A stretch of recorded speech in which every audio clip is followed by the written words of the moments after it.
Hi friends, ரொம்ப யூஸ்ஃபுல்லான kitchen tips and tricks இந்த வீடியோவில் பார்க்க போகிறோம். ஸோ இந்த வீடியோவை ஸ்கிப் பண்ணாமல் பாருங்கள். வாங்க அந்த யூஸ்ஃபுல்லான டிப்ஸ் வீடியோக்குள்ளே பார்க்கலாம். ஃபஸ்ட்டு நம்ம அரிசி கழுகுன தண்ணியை வச்சு என்னென்னலாம் பண்ணலான்ற டிப்ஸ் தான் இந்த வீடியோவில் பார்க்க போகிறோம்.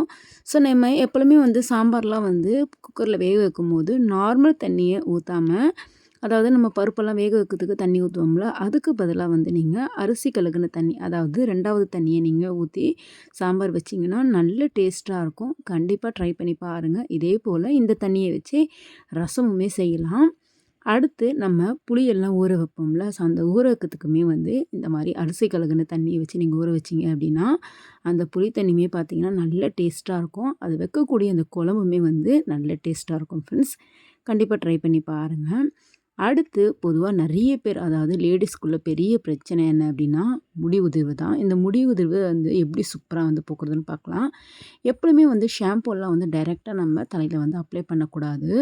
ஸோ நார்மலாக பார்த்தீங்க அப்படின்னா தண்ணியில் மிக்ஸ் பண்ணி தான் நம்ம பண்ணோம். அதுவே நீங்கள் அரிசி கழுகுன தண்ணியில் மிக்ஸ் பண்ணி, அதாவது தேவையான அளவு ஷாம்பூ போட்டு அந்த அரிசி கழுகுன தண்ணி ஊற்றி நல்லா அந்த மாதிரி மிக்ஸ் பண்ணிக்கோங்க. ஸோ அதுக்கப்புறம் நீங்கள் தலையில் தேய்ச்சி குளிச்சிங்க அப்படின்னா நல்லா சூப்பராக முடி உதிர்வை நல்லா தடுக்கலாம். நல்லா ஹேர் ஃபால்ஸ் ஆகிறத நல்லா தடுக்கலாம். கண்டிப்பாக ட்ரை பண்ணி பாருங்கள். அடுத்து ஒரு சில காய்கறிகள், அதாவது உருளைக்கிழங்கு, வாழைக்காய், கத்திரிக்காய், இந்த மாதிரியான காய்கறிகள்லாம் கட் பண்ணதுமே ஒரு மாதிரி கருப்பாயிரும். ஸோ எப்பவுமே இந்த மாதிரி கட் பண்ணுறீங்க அப்படின்னா அரிசி கழுகுன தண்ணியில் நீங்கள் போட்டு வச்சிங்க அப்படின்னா, நார்மல் தண்ணியில் போடலாம், பட் அரிசி கழுகுன தண்ணியில் போடுறதுனால என்ன பெனிஃபிட்னா அதனுடைய டேஸ்ட்டு அப்படியே இருக்கும். நல்லா பார்த்தீங்க அப்படின்னா கருத்தாமல் நம்ம வெட்டும்போது எப்படி ஃப்ரெஷ்ஷாக இருந்துச்சோ அதே மாதிரி நல்லா ஃப்ரெஷ்ஷாக இருக்கும். ஸோ இந்த மாதிரி ட்ரை பண்ணி ஒரு சில காய்கறிலாம், கருத்து போகக்கூடிய காய்கறிகள்லாம் இந்த மாதிரி நீங்கள் அரிசி கழுகுன தண்ணியில் போட்டு வச்சுருங்க. வாங்க இப்போ அடுத்த டிப் பார்க்கலாம். அடுத்த யூஸ்ஃபுல்லான டிப்ஸை பாருங்கள். நம்ம வெளியெல்லாம் போயிட்டு வரோம் அப்படின்னா அடிக்கிற வெயிலுக்கு பார்த்திங்கன்னா முகம் ரொம்ப டர்ன் ஆயிரும்.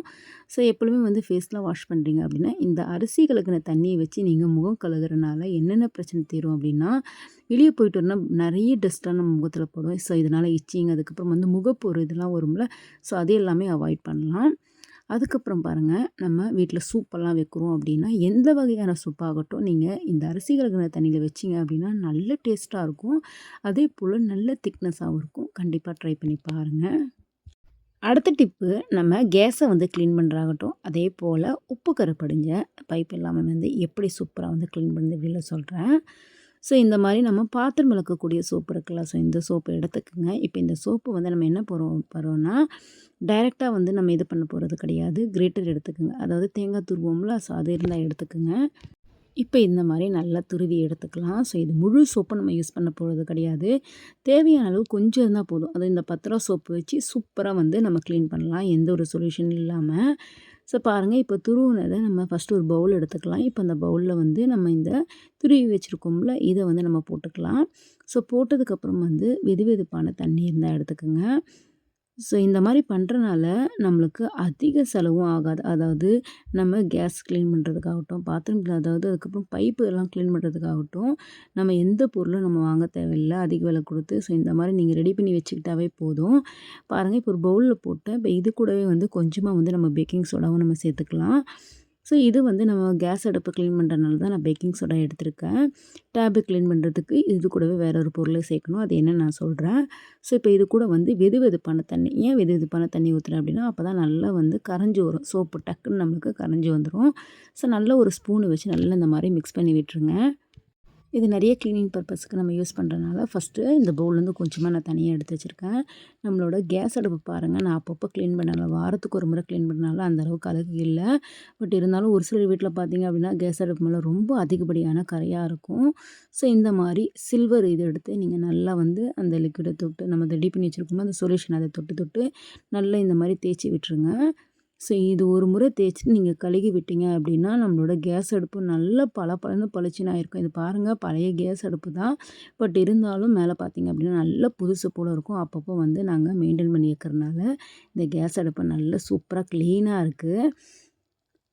நல்லா இந்த ஓரப்பகுதியெலாம் நல்லா தேய்ச்சி விட்டுக்குங்க. இப்போ இந்த கேஸ் அடுப்பு மேலே நான் தேய்ச்சி விட்டதுக்கப்புறம் வந்து ஒரு 5 நிமிஷம் அப்படியே விட்டுட்டேன். ஸோ அதுக்கப்புறம் தண்ணி ஊற்றி நான் கழுகினேன் பாருங்கள். ஒரே ஒரு முறை தான் தண்ணி ஊற்றுங்க. எந்த அளவுக்கு சூப்பராக பளிச்சுன்னு ஆயிடுச்சு பார்த்தீங்களா? ஸோ மேலே பார்க்கும்போது நல்லா பளிச்சுன்னு தெரியுது பார்த்தீங்களா? அதே போல் கேஸ் அடுப்புக்கு கீழே நான் 2 தட்டு வச்சுருக்கேன். ஸோ எதனா பொங்குனாவும் கீழே விழுறதுக்கு இந்த மாதிரி நீங்கள் ட்ரை பண்ணி பாருங்கள். கேஸ் அடுப்பு கீழே அதிகப்படியான ஒரு சில வீட்லாம் வந்து ரொம்ப வந்து கீழே ரொம்ப கரை கரையாக படிஞ்சிருக்கும். ஸோ இதே போல் பேக் சைடில் வந்து நீங்கள் ஒரு சில சமயங்களில் வந்து எதனா ஃபிஷ் எதனா ஃப்ரை பண்ணுற ஐட்டம் பண்ணுறீங்க அப்படின்னா, நம்ம இந்தமாரி வால்பேப்பர்லாம் ஒரு சிலர் வச்சு ஒட்டியிருப்பாங்க. ஒரு சிலர் வால்பேப்பரில் டைல்ஸுமே இருக்கும். அந்த மாதிரி சமயங்களில் எண்ணெய் பிசுபிசுப்பு அதிகமாயிரும். ஸோ இந்த மாதிரி கால்ரட்டியை பேக் சைடில் வச்சு விட்டுருங்க. என்ன ஃப்ரை பண்ணுறீங்க அப்படின்னா, பாருங்கள் ஃபஸ்ட்டு எப்படி இருந்துச்சு, இப்போ எவ்வளோ சூப்பராக புதுசு போல் ஆயிடுச்சு. அடுத்து இதே சொல்யூஷனில் கொஞ்சமாக வந்து நீங்கள் அதாவது மாவு இருக்குல்ல, தோசை மாவு. ஸோ அந்த மாதிரி மாவு பொடி நீங்கள் போட்டுக்கலாம். புளிச்ச மாவு இருந்தால் போட்டுக்கலாம். ஸோ அதையுமே சேர்த்து நல்லா மிக்ஸ் பண்ணிக்கோங்க. மிக்ஸ் பண்ணதுக்கப்புறம் வந்து நம்ம பாத்ரூமில் இந்த மாதிரி உப்பு கரை படிஞ்ச பக்கெட் ஆகட்டும், இந்த மாதிரி சேர் ஆகட்டும், நம்ம குளிக்கக்கூடிய இந்த சேருக்கெலாம் ஸோ இது எல்லாமே உப்பு கரை படிஞ்சிருக்கும். இதுக்கு மேலே போட்டுட்டு ஒரு ஸ்டீல் ஸ்க்ரப்பர், அதாவது நம்ம பாத்திரங்களுக்கு யூஸ் பண்ணக்கூடிய இந்த ஸ்டீல் ஸ்க்ரப்பர் ரொம்ப இதாகிடுச்சுன்னா தூக்கி போட்டுருவோம்ல, அந்த மாதிரியான ஸ்டீல் ஸ்க்ரப்பரை இந்த மாதிரி நம்ம டேபு, இதுக்கப்புறம் இந்த சேர், பக்கெட் இதெல்லாம் க்ளீன் பண்ணுறதுக்கு நீங்கள் வச்சுக்கலாம். ஸோ மேலே இந்த ஒரு ஓரப்பகுதியில் மட்டும் நான் தேய்ச்சிட்டு உங்களுக்கு காட்டுறேன். பார்க்கும்போது எந்த அளவுக்கு உப்பு கரை படிஞ்சிச்சு பார்த்தீங்களா? இந்த பாருங்கள், இந்த இடத்துல எவ்வளோ சூப்பராக போயிடுச்சு. ஸோ இதே போல் ஃபுல்லாகவுமே வந்து நான் க்ளீன் பண்ணிட்டு காட்டுறேன். ஃபஸ்ட்டு இருந்ததுக்கு இப்போ இருந்ததுக்கு நல்லாவே டிஃப்ரெண்ட்டு தெரியும். ஸோ இதே போல் உங்கள் வீடுகளில் இந்த ரூ. 10 சோப்பு வச்சு அழகாக இந்த மாதிரி ஒரு சொல்யூஷனை வந்து ஒவ்வொன்றுத்துக்கும், அதாவது நம்ம கேஸ் அடுப்பு க்ளீன் பண்ணுறதுக்கு கொஞ்சமாக பேக்கிங் சோடா தான் போட்டோம். பட் இது வந்து க்ளீன் பண்ணுறதுக்கு கொஞ்சமாக புளிச்ச மாவு தான் நம்ம சேர்த்துருக்கோம். ஸோ இது வேஸ்ட் பண்ணாமல் இந்த மாதிரி நீங்கள் க்ளீனிங் பர்பஸுக்கு கூட நீங்கள் அழகாக இதை வந்து நீங்கள் யூஸ் பண்ணிக்கலாம். ஸோ அவ்வளோதான். இப்போ ஃபுல்லாகவே நான் தேய்ச்சிட்டு காட்டுறேன். ஓரப்பகுதியில் தேய்ச்சதுக்கப்புறம் உங்களுக்கு டிஃப்ரெண்ட் நல்லா தெரிஞ்சிருக்கும். இப்போ ஃபுல்லாமே தேய்ச்சிட்டு நான் உங்களுக்கு கலக்கிட்டு காட்டுறேன். பாருங்கள், நல்லா பளிச்சுன்னு ஆயிடுச்சு. கண்டிப்பாக உங்கள் வீடுகளில் ட்ரை பண்ணி பாருங்கள். அடுத்து பாருங்கள், நம்ம சின்ன வெங்காயம்லாம் வாங்குகிறோம் அப்படின்னா, எப்பொழுதுமே வாங்கினதுமே வந்து இந்த மாதிரிலாம் இருந்துச்சு அப்படின்னா அப்படியே வச்சிடாதீங்க.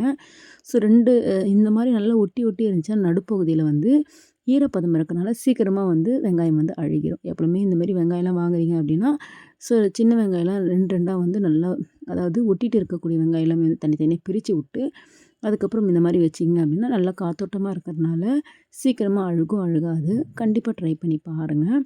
அடுத்து நம்ம வீட்டில் பெட்டுக்கு கீழே இந்த மாதிரி நம்ம கால்மெட்லாம் போட்டிருப்போம். ஸோ இது ஒரு சில டைமில் வந்து ரொம்ப அதாவது டைல்ஸ் பகுதினால ரொம்ப வழுக்கின மாதிரி ஆயிரும். ஒரு சில மேட்டெல்லாம் வந்து கால் வச்சாலே வழுக்கிரும். ஸோ அந்த மாதிரியான மேட்டுக்கு என்ன பண்ணுறீங்க அப்படின்னா, அந்த மேட்டுக்கு கீழே டபுள் டேப் இருந்தால் எடுத்துக்கோங்க. ஸோ இப்போ பாருங்கள், நான் கால் வச்சு காட்டுறேன் எப்படி வழுக்குது பார்த்தீங்களா? ஸோ இதுக்கு கீழே இந்த மாதிரி டபுள் டேப்பை விட்டுட்டு நீங்கள் திருப்பி விட்டுட்டிங்கன்னா கரெக்டாக ஸ்டிப்பாக ஒரே இடத்துல இருக்கும். இங்கேயும் அங்கேயும் மூவ் ஆகாது. ஸோ இந்த டிப்ஸுமே ரொம்ப யூஸ்ஃபுல்லாக இருக்கும். ட்ரை பண்ணி பாருங்கள். அடுத்து நம்மக்கிட்ட இந்த மாதிரி பிளாங்கெட்டு பெரிய பெரிய, அதாவது ஃபோல்டு பண்ணுற மாதிரி பெட்டெல்லாம் இருந்துச்சு அப்படின்னா, ஸோ நீங்கள் வந்து எடுத்து வச்சுட்டு மறுமுறை எடுத்து யூஸ் பண்ணும்போது ஒரு வித பேட் ஸ்மெல் இருக்கும். எப்பவுமே இந்த மாதிரி எடுத்துக்கிறீங்கன்னா கொஞ்சமாக பவுட்ரு மட்டும் ஸ்ப்ரெட் பண்ணி விட்டுட்டு இந்த மாதிரி நல்லா உருட்டிக்கங்க. அதுக்கப்புறம் வந்து தலகாணி உரைய இருந்தால் எடுத்துக்கலாம். அப்படி இல்லைன்னா நம்மக்கிட்ட வேஸ்ட்டாக இருக்க நைட்டி கூட எடுத்துக்கலாம். ஸோ அதை கூட எடுத்துகிட்டு இந்த மாதிரி, ஏன்னா இது பெருசாக இருக்கும்ல, ஸோ அதுக்கேற்ற மாதிரி நம்மளுக்கு தேவைப்படும்.